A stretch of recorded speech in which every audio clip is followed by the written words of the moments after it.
Rebonjour, rebonjour. Vous voyez, ben, en fait, j'ai à nouveau changé de tasse de café. Une toute petite vidéo pour Cédric. Cédric qui m'a demandé ceci, enfin qui a dit ceci. Bonjour madame, je viens de réussir le test d'entrée pour la formation d'accompagnateur de train à la SNCB. Félicitations Cédric.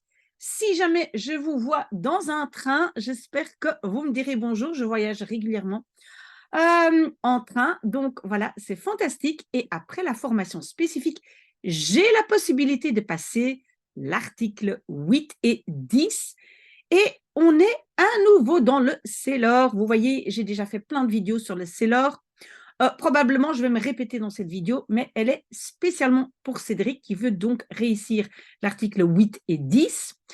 Pourriez-vous me renseigner sur les numéros des vidéos qui pourraient m'aider? J'ai déjà visionné le numéro 371. Merci, etc.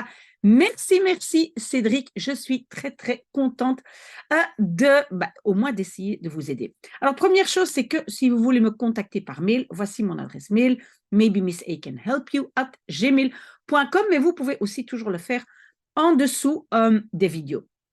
Alors, ce document qui comprend déjà énormément d'informations sur le Sailor, le lien est ici en dessous. J'ai simplement rajouté quelques éléments. Et alors, qu'est-ce que je dois vous dire pour vous préparer à l'article 8 et 10? Je scrolle un peu vers le bas parce que j'avais déjà noté certaines choses, voilà ici, l'article 10. Hein. J'avais déjà analysé un tout petit peu qu'est-ce que vous devez faire, etc. Maintenant, il y a deux choses à savoir. C'est que ou bien vous vous préparez pour un examen de l'école, je sais que ce n'est pas votre cas, mais là, on peut se préparer de façon assez spécifique. Quel sujet, qu'est-ce que le prof a vu, qu'est-ce que le prof donne comme information pour l'examen. Mais par contre, le CELOR, c'est beaucoup plus difficile dans le sens où vous devez donc atteindre un niveau plus élevé. Et je pense que pour l'article 8 et 10, je pense qu'on parle, au moins pour l'article 10, du niveau B1, qui est quand même déjà un niveau assez élevé. Ça veut dire que votre niveau global doit être plus élevé que votre niveau d'avant. Et donc, ça, c'est une chose très, très difficile. On le fait comment? On le fait en s'entraînant régulièrement. C'est peut-être une mauvaise nouvelle, mais il n'y a pas de méthode miracle. Maintenant, comment est-ce que cet apprentissage se fait? Moi, quand je dois faire ça, quand je le fais pour une certaine langue, d'abord, je ne m'inquiète pas trop de ce que je fais. Je fais beaucoup de choses, j'écoute, donc je fais des vidéos d'écoute, je vais vous donner tout de suite les informations où les trouver.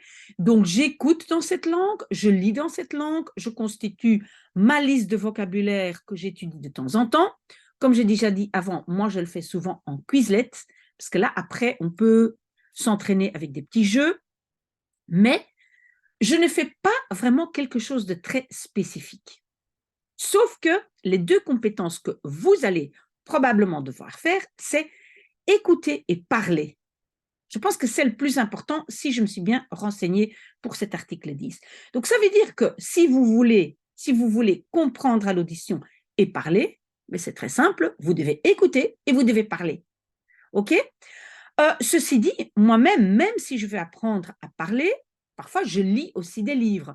Donc, si vous dites au début, je vais simplement lire un des deux livres que Miss A est en train de lire maintenant, hein, peut-être vous le savez, je lis deux livres, Het moois dat we delen et L'alchimiste.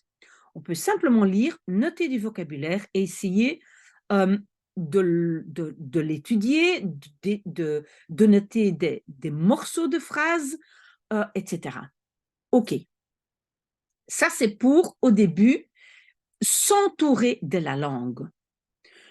Une fois que vous avez fait ça pendant quelques mois, vous devez quand même savoir que qu'est-ce qui va être surtout très difficile? C'est l'oral de votre test CELOR. Et l'oral de votre test va être spécifiquement sur vous.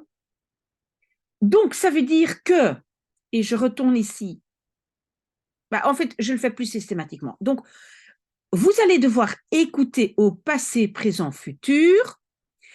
Qu'est-ce que vous allez faire? Vous allez aller dans ma liste d'audition J'ai une liste, une playlist dans ma chaîne YouTube d'audition et vous allez écouter tout ce que je raconte, les blablatages, etc.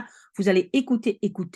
Si vous en avez marre de moi, pardon, vous allez sur VRT Max, vous regardez des séries en néerlandais, sans sous-titres évidemment. Donc vous allez écouter.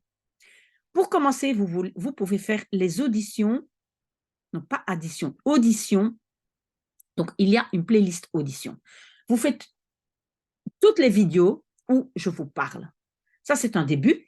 Si maintenant, donc vous allez aussi devoir, non, il n'y a pas un numéro 3 ici, voilà, vous allez devoir parler 12 minutes devant un jury.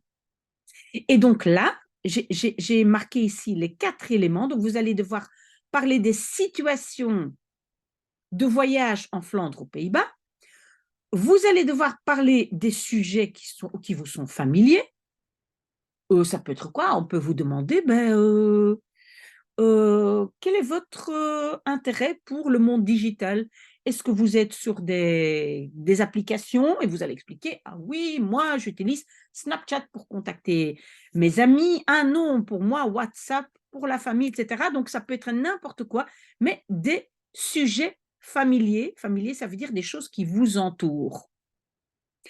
Après, aussi des sujets d'intérêt personnel. Qu'est-ce qui vous intéresse? Ah, pour l'instant, ce qui m'intéresse, c'est améliorer mon néerlandais pour réussir le test CELOR. Ça peut être un intérêt personnel. Mais aussi la vie quotidienne, la famille, les loisirs, le travail, le voyage. Voilà, OK. Et donc, j'ai déjà noté, hein, vous le voyez ici, j'ai noté quelques numéros de vidéos. Et ici, la 271, là, je parle avec Simon, hein, vous voyez mon grand ami Simon, et on parle de toutes sortes de sujets.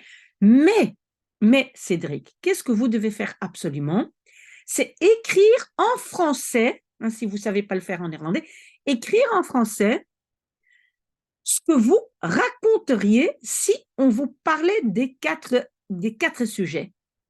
Et moi, j'en ferai une vidéo en néerlandais. Je traduirai et je peux même faire une vidéo, une audio où vous écoutez en boucle tout ce que j'explique. Donc, quel voyage est-ce que vous avez fait en Flandre? Est-ce que vous avez été à Gand, à Antwerpen? Est-ce que vous avez été à Bruges, Brugge? Est-ce que vous avez été à la mer? Quelles sont vos expériences? Qu'est-ce que vous trouvez? Est-ce que les Flamands sont bêtes, sont nuls, sont chouettes, sont intéressants? Est-ce que vous avez été aux Pays-Bas? Pour les 4 sujets, d'accord? Qu'est-ce qui vous intéresse? Quels sont vos loisirs? Et vous écrivez un énorme texte en français et moi, je le fais en néerlandais. C'est comme ça que vous devez procéder. Donc d'abord, très, très général, vous essayez de vous imprégner de la langue, lire, écouter, regarder, voilà. Et après, vous vous préparez de façon plus spécifique. Et une fois que vous avez écrit ce texte et moi, j'en ai fait une vidéo en néerlandais, après, vous allez vous mettre devant le miroir et vous allez parler. Vous allez vous-même poser une question. Ah, cher monsieur, qu'est-ce qui vous intéresse dans la vie? Et vous allez commencer à parler devant le miroir à vous-même. D'accord? C'est comme ça qu'on le fait, mais il n'y a pas de méthode miracle. On travaille un tout petit peu tous les jours. Par exemple, on se dit tous les jours, entre 6h et 6h15, je suis moi avec le néerlandais, avec Miss A ou avec quelqu'un d'autre si j'en ai marre de Miss A, mais je suis 15 minutes par jour avec le néerlandais. J'espère, Cédric, que ça c'est clair. Si vous avez besoin de vidéos beaucoup plus spécifiques, mais comme je dis, vous pouvez tout regarder, tout. Mais commencez par les auditions, d'accord? Et puis cette vidéo 271 avec Simon, je trouve ça intéressant aussi pour l'expression orale. OK? Après, vous revenez vers moi et je vous guide dans on va dire, dans la préparation plus spécifique pour vous. Voilà, très très bon dimanche. J'espère que ça vous a aidé. À bientôt!